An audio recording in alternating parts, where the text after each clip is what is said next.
Breaking right now. The United States government has just indicted a sitting state governor for conspiring with the sons of the most notorious drug lord in modern history. Federal prosecutors in New York have unsealed charges against 10 current and former Mexican officials accused of selling their entire government to the Sinaloa cartel. Machine guns, destructive devices, a kidnapping that ended in torture and murder. This is not a corrupt cop taking payoffs on the side. This is the governor's office itself, allegedly working for the cartel. He was elected in November 2021. On paper, Rubén Rocha Moya was the governor of Sinaloa, Mexico, the man responsible for the safety of millions of citizens. According to federal prosecutors, he got that job because the sons of El Chapo Guzman helped him win it by kidnapping and intimidating his political rivals. And in exchange, prosecutors say he spent his time in office protecting the same cartel that put him there. Every drug shipment, every act of violence, allegedly shielded by the man wearing the governor's sash. By the end of this video, you will understand exactly how deep this alleged conspiracy went, from the governor's mansion down to the street-level enforcers carrying out murders on the cartel's behalf. We are going to show you why federal prosecutors say the Chapitos, the sons of El Chapo, needed corrupt politicians just as badly as they needed drug routes. We are going to break down the chart of 10 defendants the Justice Department just released, their titles, their alleged monthly payoffs, and the maximum sentence each one is facing.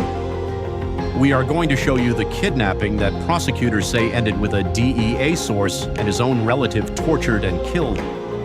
And we are going to show you why one of these men is now facing a mandatory sentence of life in prison with no possibility of anything less. Stay until the end because the last name on that list changes how you see this entire case. Let's start with the man at the top.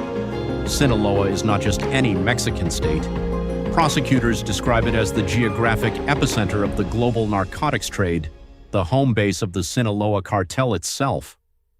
For decades, the cartel has worked with cocaine producers in Colombia, precursor chemical suppliers in China, and corrupt officials across the region to move fentanyl, heroin, cocaine, and methamphetamine into American communities.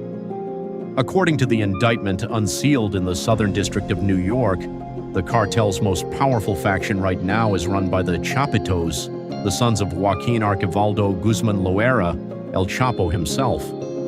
And prosecutors allege the Chapitos didn't just need drug labs and smuggling routes. They needed the government of Sinaloa itself working for them. That is exactly what this indictment lays out. U.S. Attorney Jay Clayton said the Sinaloa cartel would not operate as freely or successfully without corrupt politicians and law enforcement officials on their payroll, and that this indictment sends a message to every official on the planet who works with narco-traffickers. No matter your title, you will be brought to justice. DEA Administrator. Terrence Cole called it a deliberate effort to undermine public institutions and put American lives at risk. Here's the chart federal prosecutors just released, and it reads like a government org chart, not a cartel cell. Rubén Rocha Moya, the sitting governor of Sinaloa, age 76, facing life in prison with a mandatory minimum of 40 years. Enrique Inzunza Cazares, a sitting Mexican senator and former Secretary General for the state, same charges, same 40-year minimum. Enrique Diaz-Vega, the former Secretary of Administration and Finance. Damaso Castro Saavedra, the Deputy Attorney General for the entire state. Marco Antonio Almanza Avalos and Alberto Jorge Contreras Núñez, both former heads of the state's investigative police. Gerardo Miranda Sanchez, the former Secretary of Public Security. Jose Antonio Dionisio Hipólito, the former Deputy Director of the Sinaloa State Police.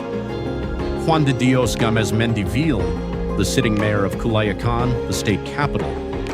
10 defendants, every single level of government and law enforcement in one Mexican state, allegedly working for the same cartel at the same time.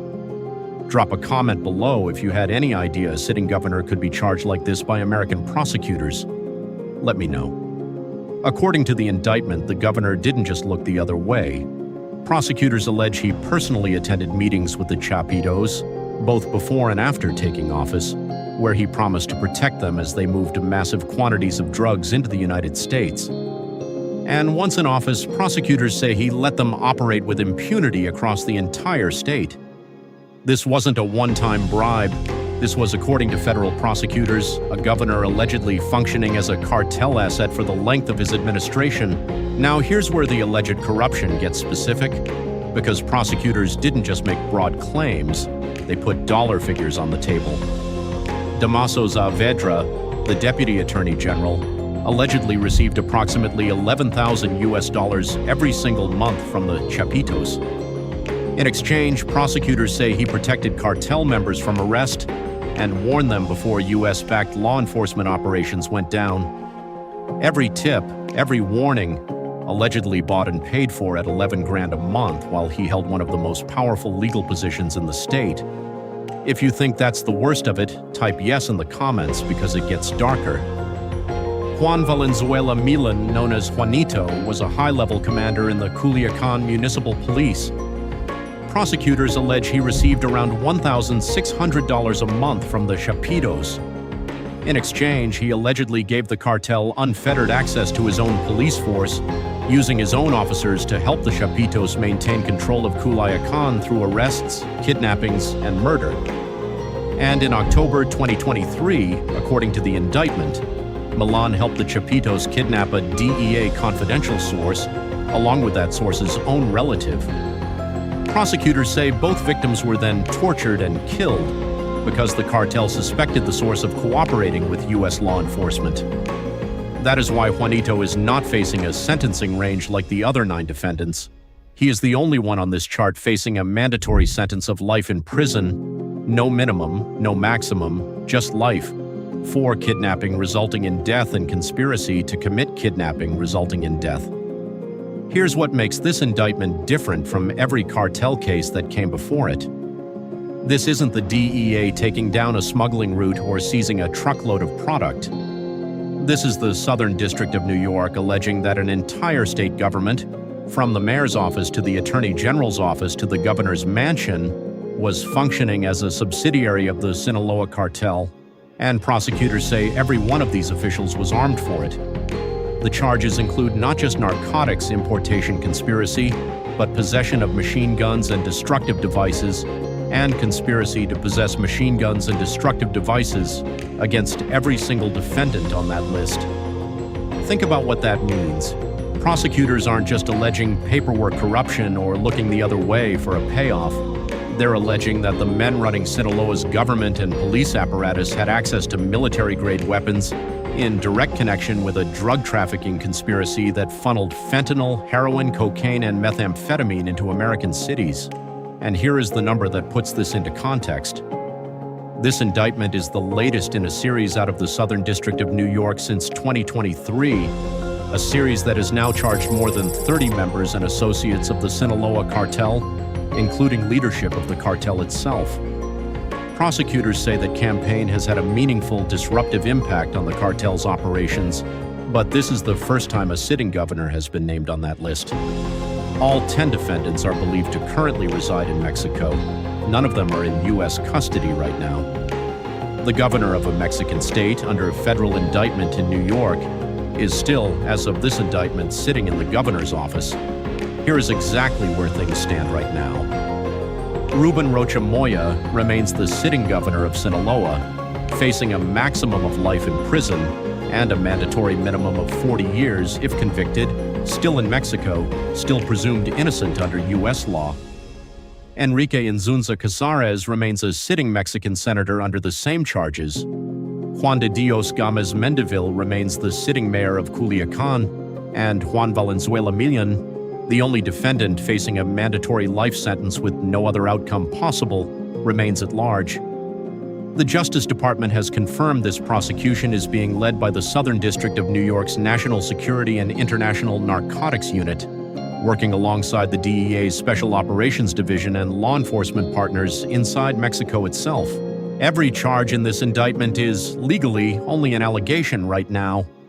Every defendant is presumed innocent unless and until proven guilty in an American courtroom.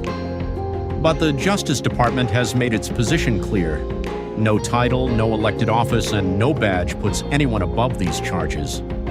Share this video because most people have no idea that a sitting state governor in Mexico is currently under federal indictment in the United States for allegedly running his government as an extension of El Chapo's cartel. 10 officials, every level of power in one state, machine guns, destructive devices, and a kidnapping that ended in torture and death, all allegedly in service of the same criminal organization. The governor's mansion, the mayor's office, the attorney general's office, and the police department, all named in the same 10-count chart the Justice Department just released to the public. The Chapitos didn't just inherit a cartel from their father. According to federal prosecutors, they allegedly built a shadow government inside a sovereign Mexican state to protect it.